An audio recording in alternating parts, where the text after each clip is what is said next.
Salve, salve, acadêmico da tributação! Aqui quem fala é o professor Rafael Vilches. Eu vim aqui nesse vídeo conversar um pouquinho com vocês sobre essa novidade legislativa, sobre essa nova emenda à Constituição que incluiu uma nova hipótese de imunidade tributária para as entidades religiosas, direcionada especificamente para o IPTU. Quer ficar sabendo tudo sobre esse assunto e ainda de lambuja ficar atualizado em matéria tributária? Então fique comigo até o final desse vídeo que eu vou te ajudar em relação a isso.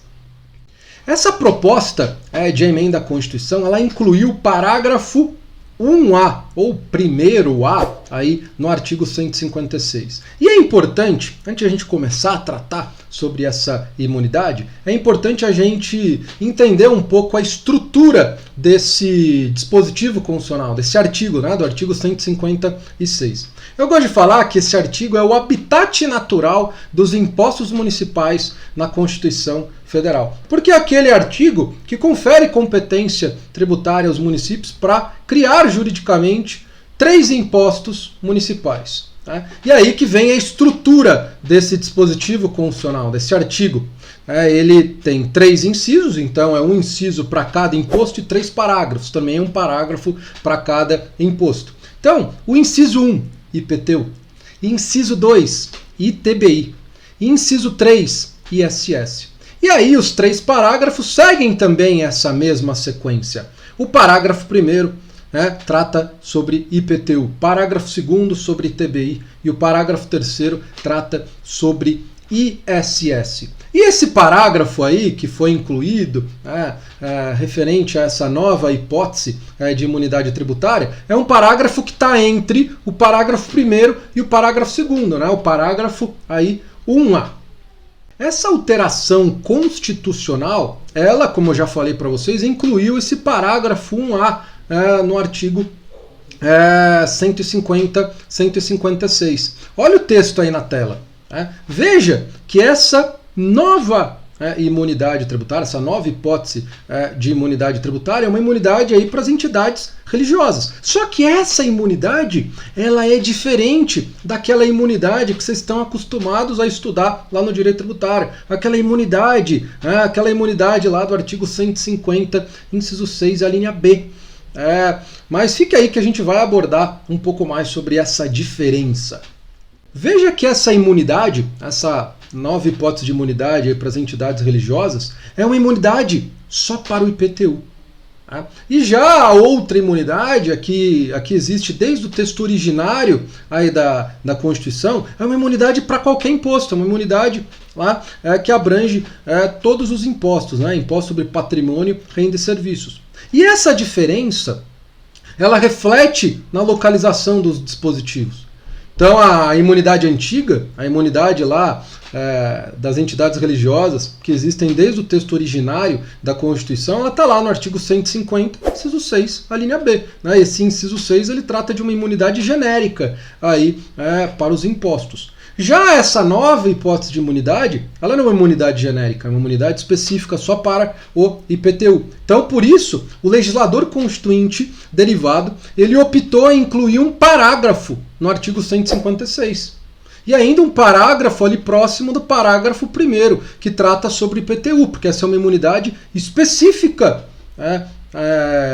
do IPTU. Então agora vamos ao que interessa, Vamos falar um pouco aí sobre essa imunidade. Mas antes disso, eu não podia deixar de falar e traçar aí um panorama geral sobre a imunidade, a imunidade antiga aí das entidades religiosas. Estou dando esse nome, imunidade antiga das entidades religiosas. Essa é uma imunidade, pessoal, destinada a qualquer imposto sobre patrimônio, renda e serviço, inclusive o IPTU. Só perceba, para um determinado imóvel está protegido por essa imunidade, lá do artigo 150, inciso 6, a linha B da Constituição, esse imóvel precisava integrar, ou precisa integrar, o patrimônio da entidade religiosa. Então a entidade religiosa precisa ser proprietária desse imóvel. Já se ela é locatária, ela não é proprietária desse imóvel, essa imunidade não protege da tributação do IPTU esse bem imóvel. Só que aqui não confunda, não confunda. A entidade religiosa, quando ela é proprietária de um imóvel, ela aluga para terceiros, aqui ela é uma locadora, não é locatária, né? Porque se ela for locatária, essa imunidade não atinge, não protege da tributação do IPTU. Mas se a entidade religiosa ela é proprietária, mas ela aluga esse imóvel para terceiros, então ela aqui está como locadora e não locatária, né? Essa imunidade protege. O STF tem o entendimento de que mesmo quando uma entidade imune aluga o imóvel para terceiro, esse imóvel continua protegido pela imunidade, desde que o valor do aluguel seja revertido aí para satisfação das finalidades institucionais da entidade.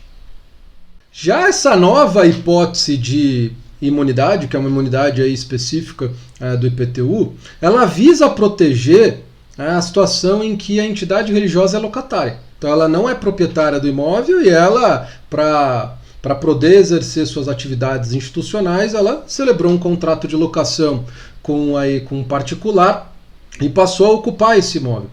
Então essa nova hipótese de imunidade visa proteger exatamente essa situação, que não estava protegida anteriormente pela outra imunidade.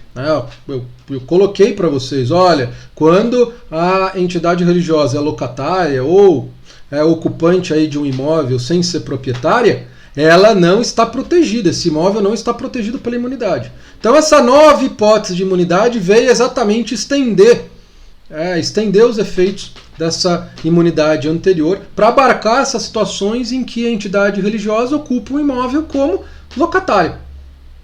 Então, o texto aí que eu já apresentei para vocês está lá, entidade religiosa como locatária.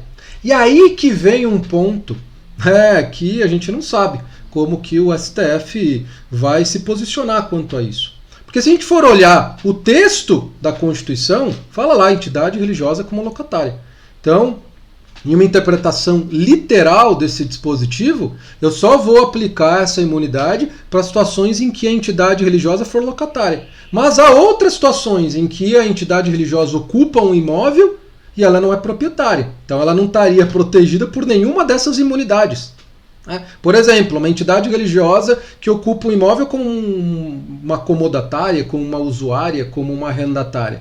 E aí nessas situações o STF vai conferir uma interpretação literal, não estendendo a aplicação da imunidade, ou vai conferir aí uma interpretação teleológica, finalística, ampliando o escopo de aplicação dessa imunidade, e aí estendendo os seus efeitos para essas situações também, que não estão expressamente previstas na literalidade do texto constitucional, mas se a gente ir lá buscar entender a finalidade dessa imunidade, é exatamente ampliar o escopo, estender o escopo de aplicação da imunidade anterior. Então, por que não ampliar e também estender os efeitos dessa imunidade para situações em que a entidade religiosa é comodatária, usuária, arrendatária? Mas enfim, a gente não tem essa resposta, isso cenas aí para os próximos capítulos das discussões jurisprudenciais no âmbito do Supremo Tribunal Federal. Ok, pessoal? Então, gostou aí do conteúdo? Ele foi útil para você? Aí, no seu estudo? Se sim, dá o like. Isso ajuda a gente aqui, que trabalha com conteúdo aqui no YouTube. Se não é inscrito, aproveita, se inscreva! Se inscreve, vira aqui Acadêmico da Tributação, ative o sininho e fique sabendo. Sempre quando a gente for divulgar vídeo novo, quando a gente for fazer alguma live, a gente solta conteúdo toda semana aqui no canal da Academia da Tributação. Então é isso, pessoal. Vamos ficar por aqui e a gente se encontra aí num próximo vídeo. Tchau, tchau!